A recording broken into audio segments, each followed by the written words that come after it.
ನಮಸ್ತೆ ವೀಕ್ಷಕರೇ, ನಾನು ನಿಮ್ಮ ಅಜಯ್ ಕುಮಾರ್. ಭೀಷ್ಮ ನ್ಯೂಸ್ ಕನ್ನಡ ಚಾನಲ್ಗೆ ಸ್ವಾಗತ.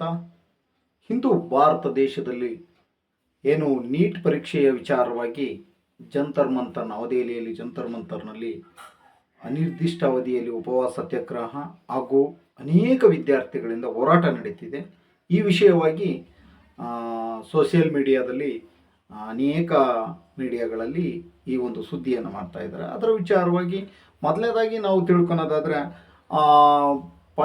ರೈತರು ಏನು ರೈತರ ವಿಷಯವಾಗಿ ಅನೇಕ ರೈತರು ಹೋರಾಟವನ್ನು ನಡೆಸಿದರು. ಅಲ್ಲಿ ಸುಮಾರು 800ಕ್ಕೂ ಅಧಿಕ ರೈತರು ಪ್ರಾಣವನ್ನು ಕಳೆದುಕೊಂಡರು.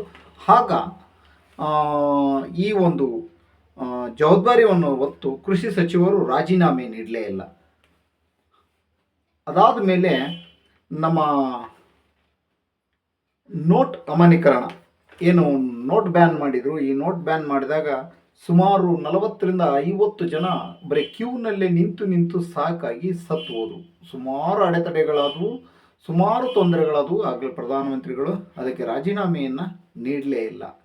ಹಾಗೆ ನಾವು ಮುಂದುವರೆದು ಪುಲ್ವಾಮಾ ದಾಳಿ ಮತ್ತು ಪಹಲ್ಗಾಮ್ ದಾಳಿ ನಡೀತು. ಈ ದಾಳಿಯಲ್ಲಿ ಸುಮಾರು ಒಂದು 50 ಜನ ಪ್ರಾಣವನ್ನು ಕಳ್ಕೊಂಡ್ರು. 50ಕ್ಕೂ ಅಧಿಕ ಜನರು ಈ ಒಂದು ದಾಳಿಯಲ್ಲಿ ಸಾವಿಗೀಡಾದರು. ಆಗ ಗೃಹ ಸಚಿವರು ಇದನ್ನು ಹೊಣೆ ಹೊತ್ತು ರಾಜೀನಾಮೆ ನೀಡಲೇ ಇಲ್ಲ. ಅದಾದಮೇಲೆ ರೂಪಾಯಿ ಮೌಲ್ಯ ಕುಸಿತವನ್ನು ಕಾಣ್ತು, ಆರ್ಥಿಕ ಸಂಕಷ್ಟ ಹೆಚ್ಚಾಯಿತು. ಆಗ ಹಣಕಾಸು ಸಚಿವರು ಈ ಒಂದು ಏನು ಹಣದುಬ್ಬರ ಕುಸಿತ ಹಾಗೂ ಆರ್ಥಿಕ ಪರಿಸ್ಥಿತಿ ಸಂಕಷ್ಟವನ್ನು ಇದನ್ನು ಮಾಡದೆ ಅದನ್ನು ಹಾಗೇನೆ ರಾಜೀನಾಮೆ ನೀಡಲೇ ಇಲ್ಲ. ಅದಾದಮೇಲೆ 100ಕ್ಕೂ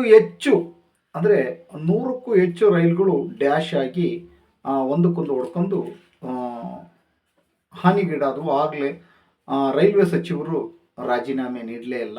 ಈಗ ಪೇಪರ್ ಲೀಕ್ ಆಗಿದೆ, ಸ್ಟ್ರೈಕ್ ನಡೀತಾ ಇದ್ದಾವೆ. ಎಲ್ಲ ಸಮಯದಲ್ಲೂ ಸ್ಟ್ರೈಕ್ ನಡೆದ್ರು, ಈಗಲೂ ನಡೀತಾ ಇದ್ದಾವೆ. ಆದರೆ ಶಿಕ್ಷಣ ಸಚಿವರು ರಾಜೀನಾಮೆ ಕೊಡ್ತಾರೆ ಅನ್ನೋದು ಒಂದು ರೀತಿಯಲ್ಲಿ ನಂಬಕ್ಕಾಗದೇ ಇರುವಷ್ಟು ಇದಾಗ್ತಾ ಇದೆ. ಕೊಡ್ತಾರಾ? ಅಲ್ಲಿರ್ತಕ್ಕಂಥ ವಿದ್ಯಾರ್ಥಿಗಳನ್ನು ಗೂಂಡಗಳು ಅಂತ ಇದ್ದಾರೆ. ಅಲ್ಲಿರ್ತಕ್ಕಂಥ ವಿದ್ಯಾರ್ಥಿಗಳನ್ನು, ಹೋರಾಟಗಾರರನ್ನ ನೀವು ಬಾಡಿಗೆ ಹೋರಾಟಗಾರರು ಕರೆಸಿರ್ತಕ್ಕಂಥವ್ರು ಅಂತೇಳಿ ಅವ್ರ ಮೇಲೆ ಹಲ್ಲೆಗಳನ್ನು ನಡೀತಾ ಇದೆ. ಯಾವುದೇ ಥರದ ಯೂನಿಫಾರ್ಮ್ ಅಂದರೆ ಹೆಸರೇ ಇಲ್ಲದೆ ಇರ್ತಕ್ಕಂಥವ್ರು, ಅನೇಕ ಸಿವಿಲ್ ಇದರಲ್ಲಿರ್ತಕ್ಕಂಥವ್ರು ಕೂಡ ಹಲ್ಲೆಯನ್ನು ಮಾಡ್ತಾ ಇದ್ದಾರೆ. ಇಲ್ಲಿ ಒಂದು ರೀತಿಯಲ್ಲಿ ಇದು ಪ್ರಜಾಪ್ರಭುತ್ವವನ್ನು ಹತ್ತಿಕ್ಕುವಂಥ ಕೆಲಸ ಆಗ್ತಾ ಇದೆ ಅನ್ನೋದು ಹೋರಾಟಗಾರರ ಒಂದು ಮನವಿ.